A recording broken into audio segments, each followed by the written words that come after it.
I am Pinoy Rob. I am Pinoy Rob.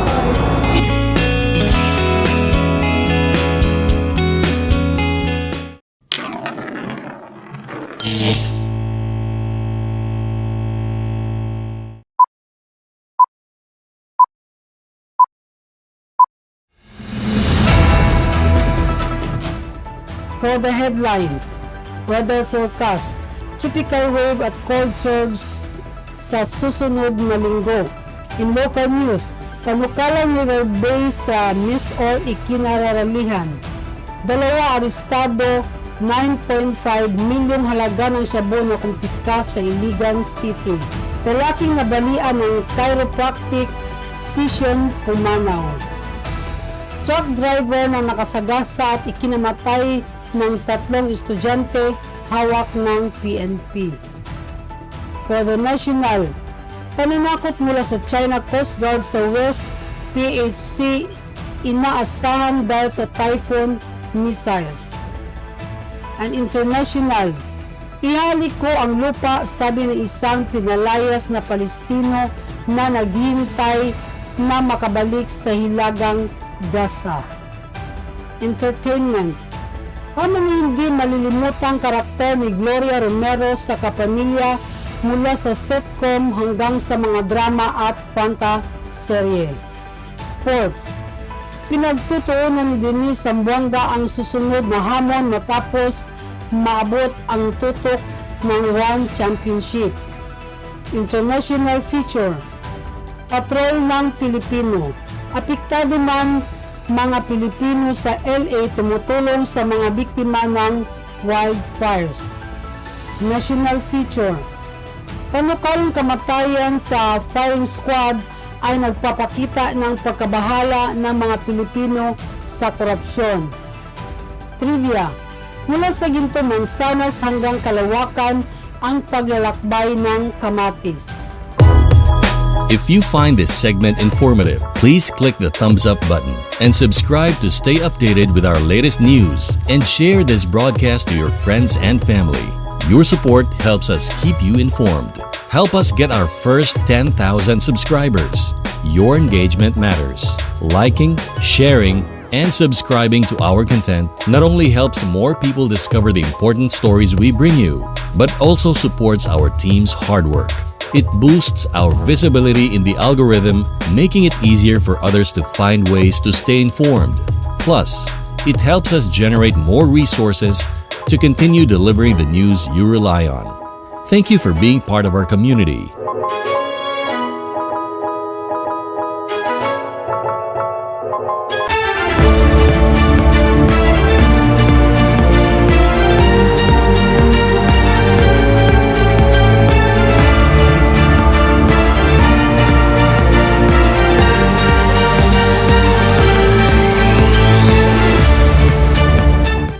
Good morning Philippines, magandang umaga Luzon at mayong adlaw Visayas ug Mindanao.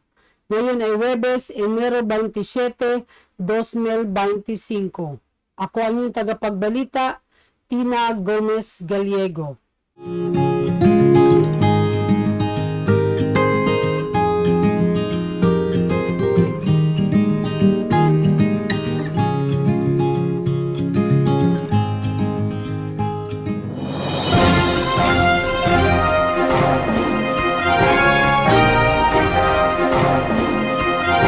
Para sa local news, panukalang River Bay sa Miss or ikinararalihan. Cagayan de Oro City, nagdaos ng rally ang mga grupong tuto sa presensya ng tropang Amerikano sa Pilipinas sa harap ng na siyang ipinanukalang lugar para sa River Bay sa bayan ng Taguluan, Misamis Oriental.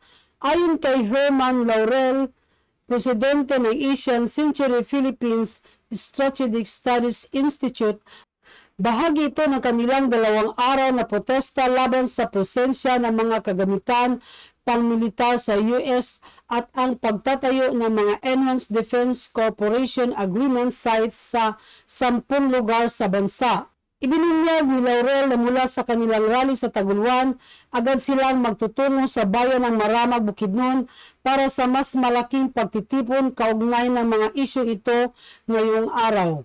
Bukod pa rito, Magtatagpo sila sa Iligan City at Misamis Occidental. Dalawa arestado, 9.5 milyong halaga ng shabu na kumpiska sa Iligan City. Naaresto ng mga operatiba ng PDEA ang dalawang sospek na nagbibenta ng hinihinalang shabu na nagkakahalaga ng 9.5 million sa Iligan City.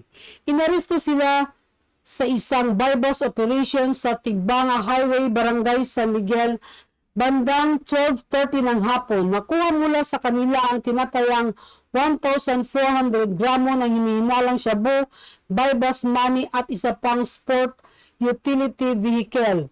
Nasugatan ang isa sa mga suspect habang lumalaban sa pag-aresto. Tumulong sa operasyon ang mga tauhan mula sa Misamis Occidental Provincial Office of Regional Intelligence Unit. Bukod dito, noong Enero 17, inaresto ang isang boat skipper sa Zamboanga City at nakuha mula sa kanya ang 680,000 halagang shabu.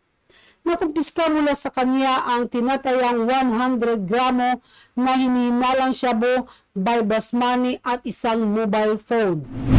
Lalaking nabalian sa chiropractic session Pumanaw, Cagayan de Oro City. Nangihingi ng hustisya ang pamilya ng biktima matapos ang insidente ng Peking Home Service chiropractic provider sa lungsod. Ito ay kasunod ng pagkamatay ng biktima na si Liobert Manggubat Yurong, isang may bahay mula sa Sayas, Barangay Carmen, na nagtamo ng malubang bali sa paa noong nakaraang taon. Viral ang video ng biktima na i-post niya ito sa social media upang humingi ng tulong mula sa isang chiropractor para sa gastusin sa ospital dulot ng kanyang pinsala. Ngunit ang suspect na sinasabi mula sa Zamboanga Peninsula ay nangako lamang at hindi na nagpakita pa. Kumpirmado ng ospital kung saan siya dinala na ang kanyang paa ay nabali at nararapat sana itong lagyan ng stainless steel plates. Ito ang dahilan kaya't ang pamilya ng biktima ay humihiling ng mabilisang hustisya para sa nangyaring insidente. Truck driver na nakasagasa at ikinimatay ng 3 estudyante hawak ng PNP. Cagayan de Oro City. Kinasuhan ng kriminal ang isang truck driver na nakaligis at pumatay ng 3 batang estudyante. Lahat ay minor de edad sa highway ng Barangay Cagaya, San Fernando, Bukidnon. Ang suspect, si Rinaldo Camaso, 41, mula sa bayan ng Kibawi, ay nasa kustodiya na ng mga pulis matapos ang ilang oras na pagtatago mula na mangyari ang insidente. Ayon kay Police Major Christian Sardenia, hepe ng San Fernando Police Station, nahuli ang suspect matapos ang ilang oras ng pag-iwas sa mga residente na nagtakip sa kanya dahil sa takot. Ayon sa suspect, hindi rin niya napansin ang 3 biktima na may edad 5, 7 at 9 na tumawid upang pumasok sa paaralan kaya nangyari ang aksidente. Dahil dito, haharap ang suspect sa kasong reckless imprudence resulting into multiple homicide at inaasahan na makikipag-ayos ang kanyang amo sa mga pamilya ng mga biktima ukol sa epekto ng insidente.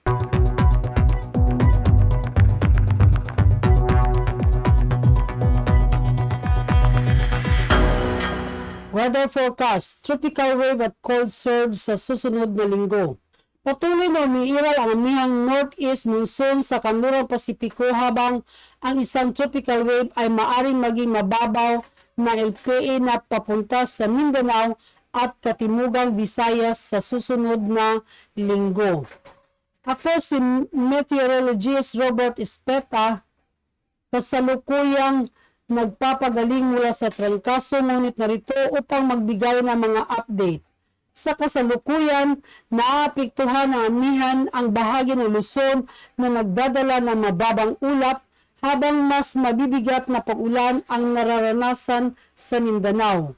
Habang ang tropical wave ay kumikilos, pasilangan at isang cold surge ang darating mula sa Hilaga, inaasahan ang malakas na pag-ulan sa Samar, Leyte, Bicol, Cebu pagdating ng kalagitnaan hanggang huling bahagi na susunod na linggo.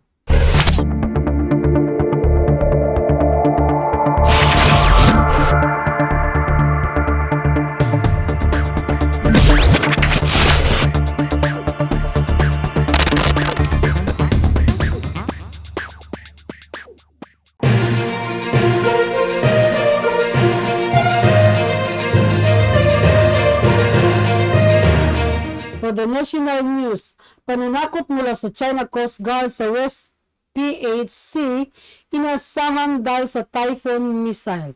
Manila, inasahan ang bagong pananakot mula sa China Coast Guard sa kanlurang dagat ng Pilipinas, kaugnay ng pag-deploy ng mga typhoon missiles mula sa Estados Unidos ayon sa isang analyst. Ayon sa Philippine Coast Guard o PCG, ang CCG-31 103 ay nanghimasok sa BRP Cabra nitong Sabado ng hapon gamit ang Long Range Acoustic Device o LRAD habang nagsasagawa ng patrol sa baybayin ng Zambales. Ang LRAD ay isang loudspeaker na maaaring makasira sa eardrums at magdulot ng permanenteng pagkawala ng pandinig. Sabi ni Prof. Renato de Castro, isang analyst, party ito ng Chinese Gray Zone Operations kung saan ginamit ng China ang lahat ng paraan maliban sa aktwal na puwersa. Ito ay isang pattern, hindi ito bago. Inasahan na natin ito, ani de Castro. Hinimok niya ang Pilipinas na huwag makinig sa panawagan ng China na alisin ang mga typhoon missile launchers dahil maaring magamit ito upang palakasin ang seguridad sa hinaharap. Tinutulan ng mga opisyal ng Pilipinas ang hiling ng China na alisin ang mga missile launchers na maaring maglunsad ng multipurpose missiles mula sa Lawag Airfield patungo sa Luzon.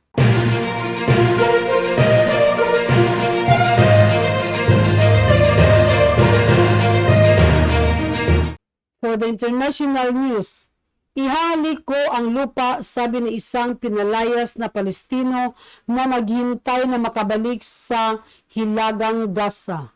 Naghintay ang mga Palestino sa Wadi Gaza upang makabalik sa hilagang bahagi ng Gaza Strip nitong Linggo, Enero 26, isang araw pagkatapos pakawala ng Hamas ang 4 na babaeng sundalo ng Israel kapalit ng 200 Palestinong bilanggo. Ngunit ang pagkaantala sa pagpapalaya sa isa pang bihag ay nag-udyok sa Israel na harangan ang pagbabalik ng daang-daang libong displaced na Gazans. Ayon kay Muhammad Abu Jarad na naghihintay kasama ang kanyang mga anak, kapag nakarating kami, hahalikan ko ang buong kapitbahayan ko, ang buhangin at mga bato. Ayon sa mga opisyal ng Palestina, mga 650 displaced na tao ang naghihintay upang makabalik sa hilaga ng Gaza bilang bahagi ng ceasefire. Ayon sa Hamas, na itinuturing na mahalaga ang pagbabalik ng mga displaced na Gazans bilang bahagi ng ceasefire, ipinalabas nila na papalayain o palalayain nila ang bihag sa susunod na linggo. Tinawag ng Hamas na paglabag sa truce and actions ng Israel na harangan ang pagbabalik. Ipinapahayag ng isang tagapagsalita ng militar ng Israel na ito ay isang paglabag sa truce, samantalang tinutukoy ito ng Hamas bilang isang kritikal na isyu. Ipinahayag ng Hamas na ang bihag, isang babaeng Israeli, ay ilalabas sa susunod na Sabado. Sinabi ni Ministro Benjamin Netanyahu na hindi papayagan ang mga Palestino na makabalik sa hilagang bahagi ng Gaza hanggang sa marisolba ang isyu. Ipinatupad ng Israel ang block ng hilagang Gaza noong Enero 25 matapos mabigong palayain ng Hamas ang babae Israeli na bihag na bahagi ng unang yugto ng ceasefire agreement na layuning tapusin ang digmaang 15 buwan sa Gaza.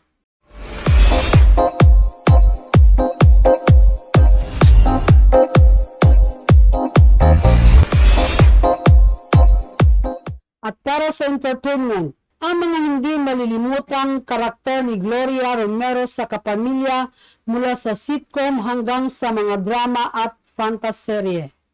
Si Gloria Romero ay kilala sa kanyang kahangahangang versatility at mga iconic na papel sa iba't ibang genre ng industriya ng showbiz sa Pilipinas. Bilang isang kapamilya actress, nagbigay siya ng mahalagang kontribusyon sa parehong mga sitcom, drama at fantaserye na nagpapakita ng kanyang natatanging husay sa pag-arte. Nagsimula ang kanyang karera noong dekada 1950 kung kailan siya naging isa sa mga pinakakilalang bituin sa bansa. Ang mga papel ni Gloria ay mula sa mga komedikong pagtatanghal sa mga sitcom tulad ng kanyang mga pagganap sa School Bukol hanggang sa mga makapangyarihang dramang pagganap sa mga palabas tulad ng Minsan Lang Kita Iibigin. Ang kanyang mga hindi malilimutang karakter ay karaniwang nagpapakita ng kanyang kakayahan sa pagganap ng mga matatag ngunit kaakit-akit na tauhan, na siyang dahilan kung bakit siya minahal ng mga manunood.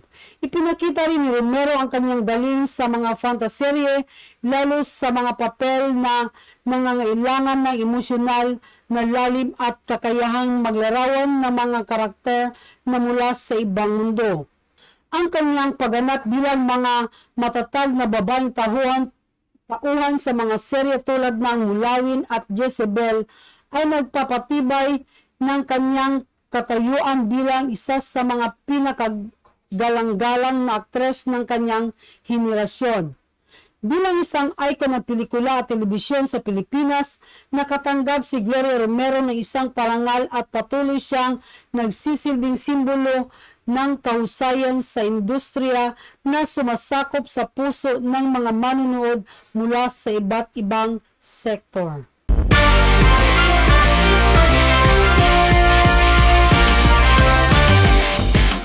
Pinagtutuunan ni Dennis Zamboanga ang susunod na hamon matapos maabot ang tuktok ng One Championship. 3 linggo bago ang pinakamalaking laban ng kanyang buhay, nagtamo ng injury si Dennis Zamboanga sa kanyang kaliwang balikat. Ang sakit ay sapat na para isaalang-alang ng Pilipina MMA fighter na humingi na ipagliban ang laban sa Ukrainian na si Alyona Rasyohina. Kung ginawa ni Zamboanga ito, nangangahulugan ito ng ilang linggong paghihintay pa. Marahil ilang buwan pa na muling pagsubok na maging 100% pag-isa ng kanyang plano sa laban at pagpapanatili ng kanyang kalakasan. Isa pang ito ng pagpapataw sa sarili na harapin ang pagkabigo dulot ng isa na namang pagkaantala sa pag-abot sa tuktok na matagal nang inaasam.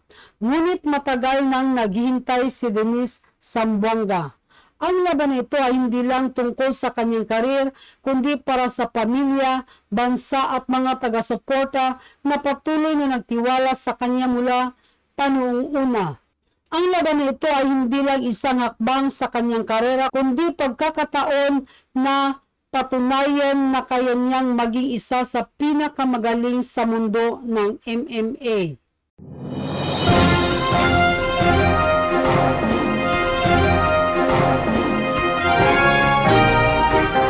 International feature. Patrol ng Pilipinas. Apektado man mga Pilipino sa LA tumutulong sa mga biktima ng wildfire. Apektado man ang mapaminsalang wildfire sa Los Angeles, bahagi ang ilang Pilipino sa mga iba't ibang kawanggawa at pagpapasimuno ng mga fundraisers upang makatulong sa iba pang nasalanta ng sunog. Halos 200 Pilipino ang nawalan ng kanilang tirahan at mga ari-arian sa mga wildfires na dulot ng tagtuyot at malakas na Santa Ana winds. Iba't ibang hamon ang kinakaharap ng mga bombero at residente sa trahedyang ito dahil sa kakulangan sa supply ng tubig na nagpapalala sa paghihirap ng mga bombero sa pag-apula ng apoy. Kinaharap din ng mga residente ang kontrobersyal na pagkawala ng kanilang mga fire insurance ilang buwan lamang bago sila hinagupit ng apoy. Sa kabila ng mga pagsubok, nagsanipro sa mga Pilipinong voluntaryo at ang buong komunidad upang magdaos ng mga fundraiser at magtulungan sa mga nasalanta.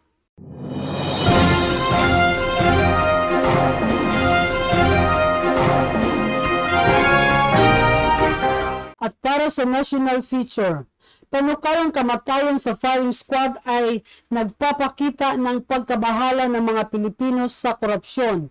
Maynila, si Representative kay Mayor Adan Olaso, isang kongresista mula sa Zamboanga City, na kilala sa mga panukala para sa kapakanan ng mga caregiver at mga manggagawa sa media, ay muling naging tampok sa linggong ito dahil sa pagbuhay ng isang kontrobersyal at tila popular na panukala na naglalayong magpatupad ng parusang kamatayan sa mga opisyal ng gobyerno na napatunayang kurap.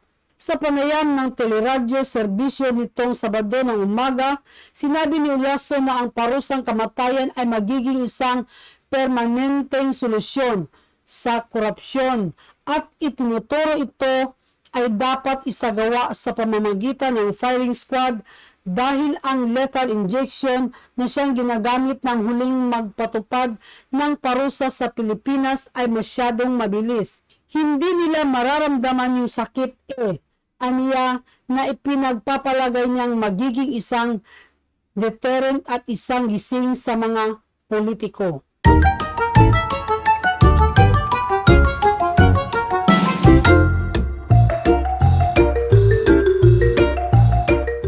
At para sa trivia, mula sa Ginto Mansanas hanggang Kalawakan ang paglalakbay ng kamatis.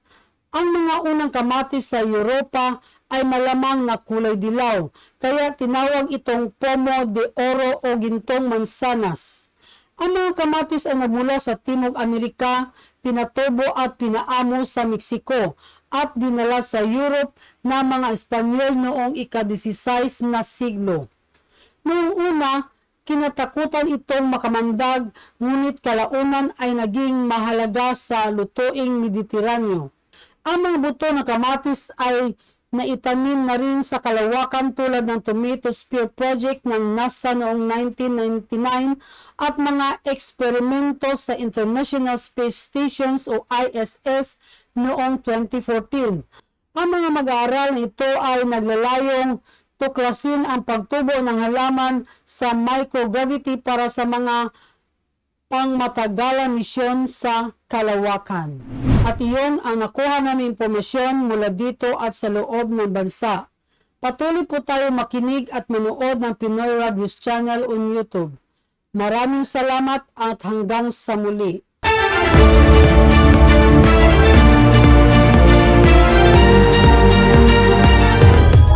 If you find this segment informative, please click the thumbs up button and subscribe to stay updated with our latest news and share this broadcast to your friends and family. Your support helps us keep you informed. Help us get our first 10,000 subscribers. Your engagement matters. Liking, sharing, and subscribing to our content not only helps more people discover the important stories we bring you, but also supports our team's hard work. It boosts our visibility in the algorithm, making it easier for others to find ways to stay informed. Plus, it helps us generate more resources to continue delivering the news you rely on. Thank you for being part of our community.